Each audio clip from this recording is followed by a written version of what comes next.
Mga kananay, madaling araw ng Martes, ang kananay nyo hindi nga naghanap buhay sa kadiwa. Ito naman tayo rarampa.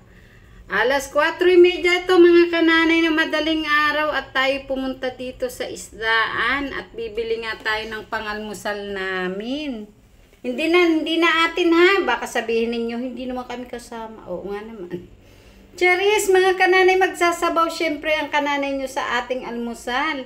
Gawa ng gusto ko ay may sabaw sa almusal para yung aking dalaga makahigop bago man lang makapasok. At nakabili nga ako ng 1 kilong dorado. Ang swerte ko at sariwa talaga siya. Uy, o tingnan nyo naman. Fresh na fresh. Parang kayo lang. Charis. Ayan mga kananay, nagsabaw nga ako dyan ng dorado. At para ako makahigop man lang tayo ng sabaw.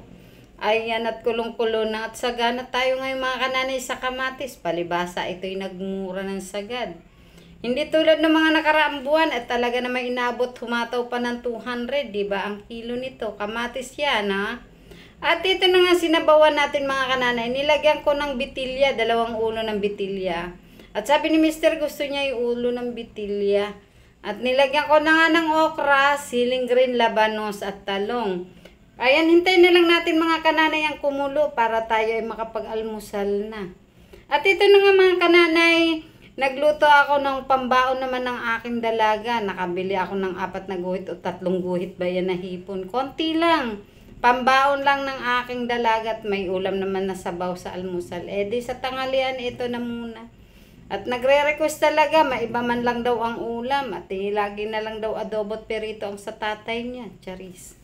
Pa yung nga mga kananay kasi nga, hindi naman alam ni Mr. kung ano talaga ang kanyang lulutuin. Kaya, yun at yun pa din, diba? Eh, nasa hanap buhay tayo. Kaya hindi naman niya ako masisisi.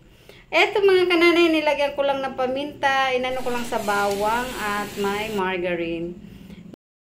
Ko nga pineapple juice at konting asin. Okay, talo-talo na yan mga kananay. Pwedeng na yan. Nga, nandito na tayo sundo sa school na naman ang kananay nyo. Kailangan po natin magtiyaga hatid sundo kaysa bago pa mangyari ang hindi natin inaasahan at wag naman sana. Eto mga kananay, kahit ako'y puyat, sige lang.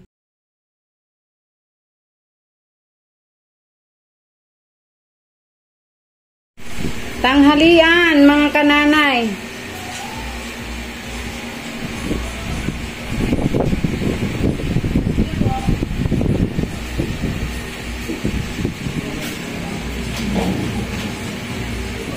Kain tayo. Ulam ko ay ampalaya na overcooked daw. Dami no.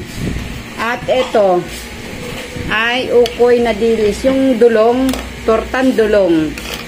Yan lang ang aming pananghalian. Hapunan na to kasi 5:30 na. 5 na ba? 5:30. Nagsundo pa ako sa aking dalaga. Kain tayo mga kananay.